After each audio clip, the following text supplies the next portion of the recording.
Hello' কিয়ক বন্ধুসকল, একে agro farm YouTube চেনেললৈ আপোনালোকক স্বাগতম জনাইছোঁ। আজি আমাৰ টপিকটো হ'ল যে ড্ৰাগন ফ্ৰুইটৰ সংখ্যা আৰু সাইজ কেনেদৰে খেতিত বৃদ্ধি কৰিব পাৰি। আমাৰ এই সময়ত এপ্ৰিল মাহৰ মিডল ফালৰ পৰা ড্ৰাগন ফ্ৰুইটৰ ফুল দেখা দিছিল।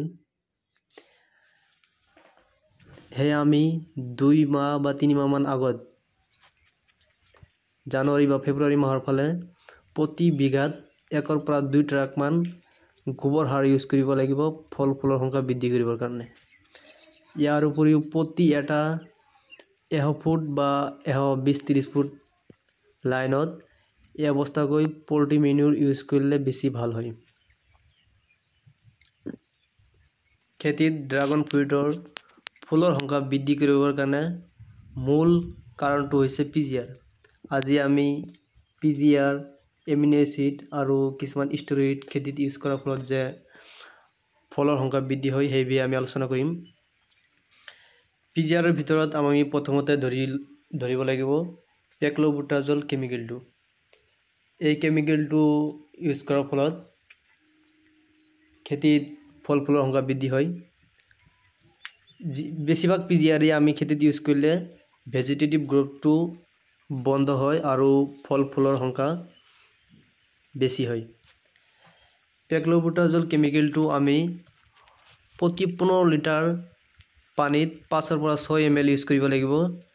এই কেমিকেলটো গছৰ গুৰিটো ইউজ কৰিব পাৰি আৰু লগতে স্প্ৰে কৰিলে ভাল ৰিজাল্ট পোৱা যায়। দুইটাৰ ভিতৰত বেটাৰ হ'ব গছৰ গুৰিত স্প্ৰে কৰিলে বেছি ভাল হয়, মানে ফাৰ্টিগেশ্যন কৰিব লাগিব।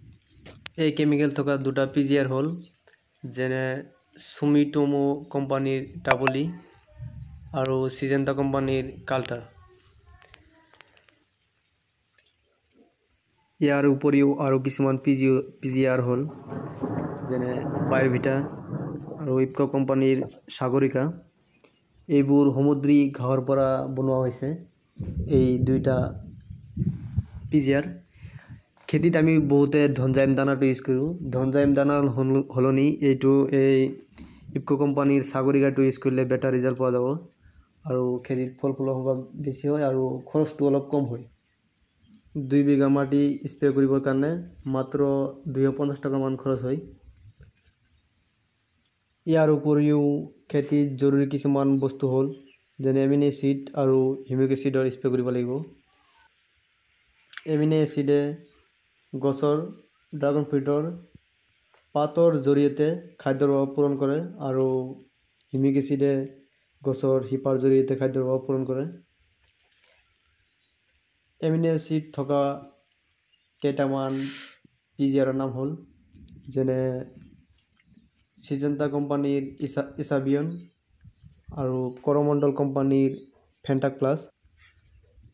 ফেন্টাক প্লাছ পিজিআৰটোৰ প্ৰধান কাম হৈছে যে ই অতিমাত্ৰা উষ্ণতা, কীট-পতংগৰ এটেক, বানপানী আৰু শুকান পৰিস্থিতিৰ পৰাও গছক প্ৰতিৰোধ ক্ষমতা বৃদ্ধি কৰিব পাৰে আৰু ই ড্ৰাগন ফ্ৰুইটৰ ডালত ক্ল'ৰ'ফিলৰ সংখ্যা বৃদ্ধি কৰে, যাৰ ফলত ফলটো ডাঙৰ হোৱাৰ কাৰণে যিমান খাদ্যৰ প্ৰয়োজন হয় এই এমিনো এচিডে পূৰণ কৰে। গডৰেজ কোম্পানীৰ ডাবল ষ্টেৰইডটো ইউজ কৰাৰ ফলতো খেতিত ড্ৰাগন ফ্ৰুইটৰ ফুলৰ সংখ্যা বৃদ্ধি হয়। এই ষ্টেৰইডটো ইউজ কৰাৰ ফলত ফুলৰ সংখ্যা বৃদ্ধি হোৱাৰ লগতে ফুলটোৰ পৰাগনলীটো ডাঙৰ হয়, যাৰ ফলত পলিনেশ্যন ভাল হয় আৰু খেতিত যিমান ফুল আহে গোটেই পলিনেশ্যন হয় আৰু কম সংখ্যক ফুলহে সৰি পৰে, বেছিভাগ ফুলেই পলিনেশ্যন হয়। খেতি মেচিউৰ হ'লেহে এই ষ্টেৰইডটো ইউজ কৰিব। যদি এবছৰৰ পুৰণা খেতি হয় তেন্তে জিবাৰলিক এচিড ইউজ কৰিব লাগিব। ই ভেজিটেটিভ গ্ৰোথৰ লগতে ৰিপ্ৰডাক্টিভ গ্ৰোথো কৰে, মানে ডালৰ লগতে ফল ফুলৰ সংখ্যাও বৃদ্ধি কৰে। যিমান পিজিআৰ বিষয়ে আজি আলোচনা কৰা হ'ল, ইয়াৰ ভিতৰত খেতিত মাত্ৰ এটা পিজিআৰ ইউজ কৰিব, বেছি পিজিআৰ ইউজ নকৰিব। এই ভিডিঅ'ত আমি PGR, amino acid, humic acid আৰু ষ্টেৰইডৰ বিষয়ে আলোচনা কৰিছোঁ। নেক্সট ভিডিঅ'ত আমি এই ফলবোৰ ডাঙৰ কৰিবৰ কাৰণে কি ফাৰ্টিলাইজাৰ আৰু NPK ইউজ কৰিব লাগিব এই বিষয়ে আলোচনা কৰিম। এনেধৰণৰ ইনফৰ্মেটিভ ভিডিঅ' পোৱাৰ কাৰণে আমাৰ চেনেলটো ছাবস্ক্ৰাইব কৰিব। ধন্যবাদ।